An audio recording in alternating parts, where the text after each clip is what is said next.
Hello students. बच्चे, आजकल हम चैप्टर 3 कर रहे हैं जिसका नाम है सोशल हिस्ट्रीज यूजिंग दी महाभारता, यानी महाभारत के अनुसार सामाजिक इतिहास। अभी तक हम इसके 3 पार्ट कर चुके हैं। आज हम इसका चौथा पार्ट करने जा रहे हैं। आज इस चैप्टर में, इस पार्ट में जो हम टॉपिक करेंगे वो है बंधुता एवं विवाह, यानी किनशिप एंड मैरिज। इसमें हम फैमिली के बारे में पढ़ेंगे। इसमें हम गोत्रा के जो रूल्स हैं और जो विवाह के, शादी के रूल्स हैं, उनके बारे में हम डिटेल में पढ़ेंगे। तो सबसे पहले हम देखते हैं फैमिली, यानी परिवार क्या होता है। परिवार समाज की एक महत्वपूर्ण संस्था है। देखो, हम सभी की फैमिली है, मेरी है, आपकी है, हम सब का परिवार है। हम सब घर में रहते हैं। संस्कृत में परिवार के लिए कुल शब्द का प्रयोग किया जाता है। कई बार हम कह देते हैं कि तुम किस स्कूल से बिलोंग करते हो, यानी आप किस फैमिली से बिलोंग करते हो। तो संस्कृत में फैमिली के लिए कुल शब्द का प्रयोग किया जाता है। अब सभी फैमिलीज़ जो हैं वो एक जैसी नहीं होती। कोई फैमिली जो है जॉइंट फैमिली है, तो कोई न्यूक्लियर फैमिली है। किसी परिवार में मम्मी पापा बच्चे हैं, तो किसी परिवार में चाचा चाची, दादा दादी, भाई बहन सारे एक साथ रहते हैं। और हर फैमिली में जो मेंबर्स की संख्या है वो अलग अलग है, और सभी में आपस में रिश्ता अलग अलग है। कोई किसी का चाचा लगता है, तो कोई ताया जी लगते हैं, कोई नाना नानी, कोई दादा दादी लगते हैं। हर फैमिली की एक्टिविटीज़ जो हैं वो अलग अलग हैं। कोई क्या काम करता है, कोई क्या काम करता है। और एक ही फैमिली के लोग जो हैं वो खाना और जो दूसरे रिसोर्सेज हैं वो आपस में मिल बांट कर यूज़ करते हैं। लोग अपने परिवार में मिलजुल कर रहते हैं। परिवार एक बहुत बड़े समूह का हिस्सा होता है जिन्हें संबंधी कहते हैं। देखो बच्चे, हम सब की फैमिली जो है वो वैसे तो अपनी फैमिली होती है, लेकिन हमारे रिलेटिव्स भी तो होते हैं, जिसमें चाचा चाची, कज़न्स, दादा दादी, नाना नानी, मासी, ये सब होते हैं। तो हमारी फैमिली जो है वो इतने बड़े ग्रुप का एक छोटा सा पार्ट है, ठीक है। और जब संबंधी भी आपस में जुड़ जाते हैं तो उसको हम जाति समूह कहते हैं। कुछ फैमिलीज़ ऐसी होती हैं जिनमें चाचा मामा के भाई बहनों में आपस में ब्लड रिलेशन माना जाता है, यानी कि अगर चाचा का भाई बेटा है तो वो कज़न ना कहकर भाई बहन कहते हैं। लेकिन कुछ फैमिलीज़ ऐसी होती हैं जहाँ पर ऐसा नहीं होता है, वहाँ पर ब्लड रिलेशन को नहीं माना जाता है। अब हम आगे देखते हैं कि जो रूल्स ऑफ मैरिजेस थी महाभारत काल में वो क्या थी। मैंने आपको पहले भी बताया था कि जो धर्म सूत्र और धर्मशास्त्र, यानी जो ग्रामेटिकल ये रूल्स रेगुलेशन बनाए गए थे ब्राह्मण्स ने, उनमें उन्होंने 8 प्रकार की मैरिजेस का वर्णन किया है। इनमें से 4 तो अच्छी मानी गई हैं और 4 जो है वो बेकार मानी गई हैं। अब हम देखते हैं कि ये जो सिस्टम थे वो क्या थे। सबसे पहले था बहिर्विवाह पद्धति, एक्सोगेमी सिस्टम। इसमें गोत्र से बाहर विवाह करने की प्रथा थी। दूसरा था अंतर्विवाह पद्धति, जिसे हम इंडोगेमी सिस्टम कहते हैं। इसमें एक गोत्र, एक कुल या एक ही जाति या एक ही स्थान में रहने वालों में शादी हो जाती है। अभी मैं इसे आगे आपको डिटेल में बताती हूँ। तीसरा है बहुपति प्रथा, जिसमें एक से अधिक पति होते हैं। चौथा है बहुपत्नी प्रथा, जिसमें एक से अधिक वाइफ्स होती हैं। और जो लोग ऐसा माना जाता है कि जो निंदित विवाह पद्धति वह लोग अपनाते थे जो कि ब्राह्मणीय नियमों को, ब्राह्मणों द्वारा बनाए गए रूल्स को नहीं मानते थे। अब देखो, मैंने ऊपर गोत्र वर्ड जो है कई बार किया है, तो हम क्यों ना इस पहले गोत्र को देख लें कि इसका क्या मतलब था। देखो बच्चे, गोत्र जो है वो एक प्राचीन ब्राह्मणीय पद्धति है। ये एक बहुत पुराना जो है वो रूल है। इसका जो प्रचलन था वो कोई 1000 BCE पहले हुआ था, ठीक है। इसमें इसके अनुसार लोगों को गोत्र में बांट दिया गया था। समाज जो था वो गोत्रों में बांट दिया गया था। हर गोत्र जो था वो एक वैदिक ऋषि के नाम पर होता था। ऐसा माना जाता है कि पहले 4 गोत्र थे, फिर 4 गोत्र और आ गए और इनकी टोटल संख्या हो गई 8। अब जो एग्ज़ाम्पल हैं जिन ऋषियों के नाम से ये गोत्र बनाए गए थे, इनमें सबसे पहले अगस्त्य ऋषि आ जाते हैं, फिर गौतम आते हैं, फिर वशिष्ठ आते हैं, विश्वामित्र आते हैं, अत्रि आते हैं, भार आते हैं, भृगु आते हैं, कश्यप आते हैं। तो ये 8 हो गए। तो ये 8 जो थे वैदिक ऋषि थे। सारी सोसाइटी को जो था इन 8 ऋषियों के वंशज मान लिया गया। इसके बाद जो थे आने वाले टाइम में और भी बहुत सारे जो थे वो गोत्र आ गए। फ़िलहाल हम इन 8 गोत्रों को देखते हैं। मान लो मेरा गोत्र जो है वो विशिष्ट है, ठीक है। हम सभी का कोई ना कोई गोत्र होता है। आप भी अपने पेरेंट्स से पूछना कि आपका गोत्र क्या है। वैसे तो गोत्र कभी पूछे नहीं जाते, हाँ जब शादी का टाइम आता है तब इन गोत्रों का मिलान जो है वो ज़रूर किया जाता है। अब हम देखते हैं कि क्यों मिलान किया जाता है। देखो बेटा, अपने ही गोत्र में शादी करना जो है वो ठीक नहीं माना जाता है।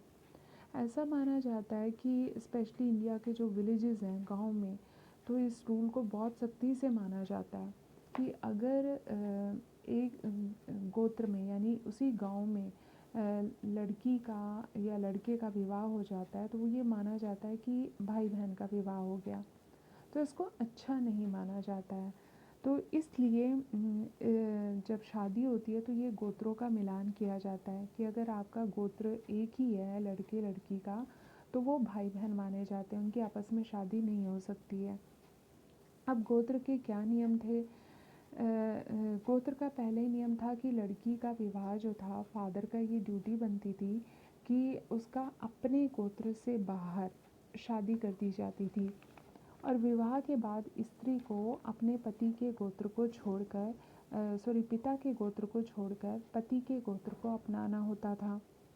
एक ही गोत्र के सदस्य आपस में शादी नहीं कर सकते थे। अब यहाँ पर एक क्वेश्चन उठता है कि क्या इन नियमों का सभी जगह पालन होता था?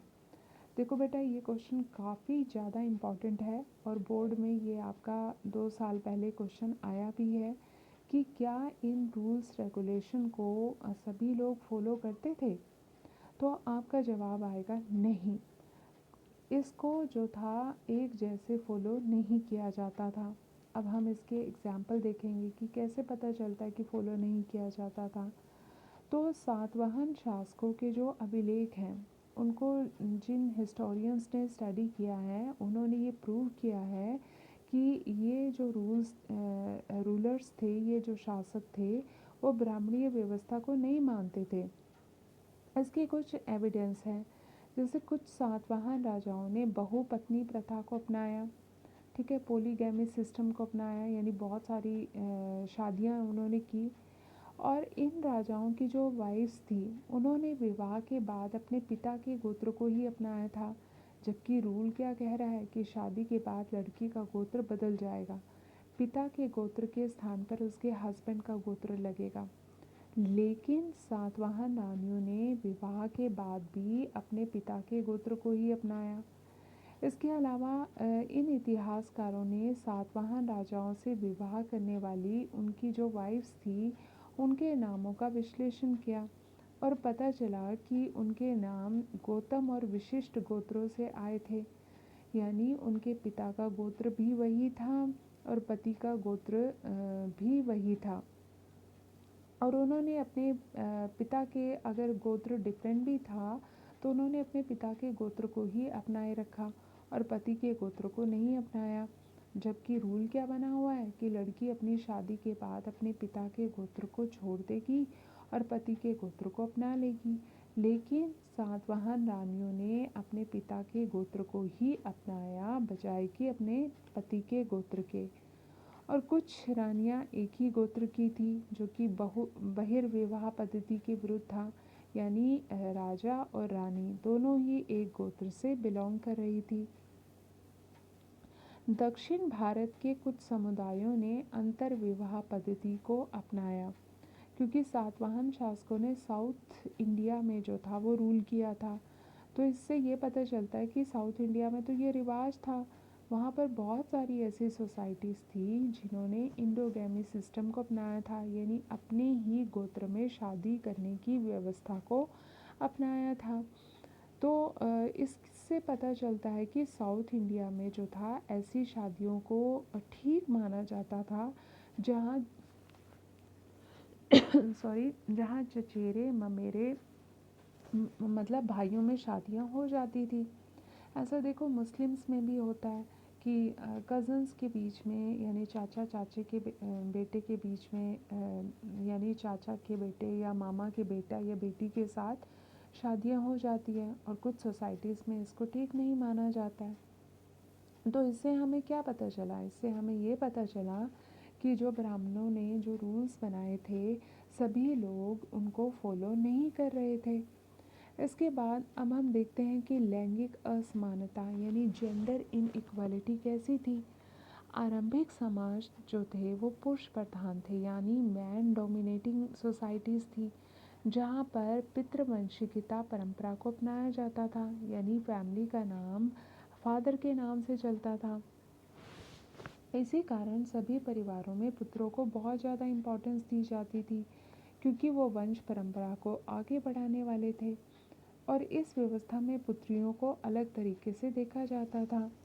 बस फादर का यही कर्तव्य बनता था कि वो समय आने पर लड़की का विवाह जो है वो एक अच्छी फैमिली में जो है वो कर दे। ठीक है। और इसमें जो था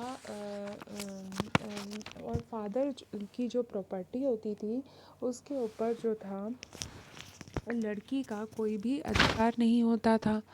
और उसके जो प्रॉपर्टी होती थी फादर की, उसके ऊपर सिर्फ लड़कों का ही यानी पुत्रों का ही अधिकार होता था। तो इससे हमें ये पता चलता है कि लड़कों को जो था वो काफ़ी इम्पोर्टेंस दी जाती थी, क्योंकि वो वंश परंपरा को चलाने वाले होते थे। इसके बाद हम देखते हैं इम्पोर्टेंस ऑफ मदर्स, यानी माताओं का महत्व। जैसे मैंने अभी आपको बताया कि जो सोसाइटी थी वो पितृसत्तात्मक थी, यानी पैटर्लिनी थी, पिता के नाम पर चलती थी। लेकिन सातवाहन राजाओं को उनकी माता के नाम से जाना जाता है। इससे हमें ये पता चलता है कि साउथ में स्पेशली सातवाहन रूलर्स माताओं को बहुत रिस्पेक्ट देते थे। लेकिन सातवाहन राजाओं में भी उत्तराधिकार का जो नियम था वो पितृवंशिक था, यानी जो गद्दी थी वो फादर की बेटे को और फिर उसके बेटे को मिलती थी। तो यहाँ पर एक डाउट है कि अगर माताओं को इतनी इम्पोर्टेंस दी जाती थी तो फिर फादर के जो उत्तराधिकार का नियम था वो पितृवंशिक क्यों था, है ना। अब हम इसको जो है एक एग्ज़ाम्पल से देखते हैं कि जिससे पता चलता है कि वो मदर्स को बहुत इम्पोर्टेंस देते थे। सबसे पहले ये देखो, ये सातवाहन एम्पायर है, ये आपको एग्ज़ाम में पूछने के लिए आ सकता है, इसलिए इसको ध्यान से देख लो। जहाँ ये साउथ इंडिया है, ये वैसे ये जो महाराष्ट्र, एमपी और आंध्र प्रदेश का ये जो एरिया है, यहाँ पर सातवाहन डायनेस्टी थी, यहाँ सातवाहन शासकों ने शासन किया था। अब हम देखते हैं कि ये देखो, जैसे राजा गौतमी पुत्र श्री सतकर्णी, यानी गौतमी का पुत्र सतकर्णी। इसी तरीके से राजा वसीथी पुत्र श्री पुलुमाई, यानी पुलुमाई की जो मदर का नाम है वो वसीथी है। इसी तरीके से राजा गौतमी पुत्र सामी श्री धन सातकनी, यानी वो गौतमी का पुत्र है। इसी तरीके से राजा मधारी पुत्र स्वामी सक्सेन, यानी सक्सेन की माता का नाम मधारी है। तो इस तरीके से हम देख रहे हैं कि इनके नाम के साथ जो है मदर का नाम लगा हुआ है। तो इससे पता चलता है कि माताओं को जो था वो बहुत इम्पोर्टेंस दी जाती थी। ठीक है। लेकिन ये साउथ इंडिया में ही हो रहा था। आज भी पता है आपको, केरला स्टेट एक ऐसा स्टेट है पूरे भारत में जहाँ पर माता के नाम से वंश चलता है, यानी मदर के नाम से, फादर के नाम से नहीं, मदर के नाम से वंश चलता है। ठीक है, तो आज के लिए इतना ही टॉपिक है, आज आप इसे अच्छे से कर लेना। थैंक यू बेटा, हैव ए नाइस डे।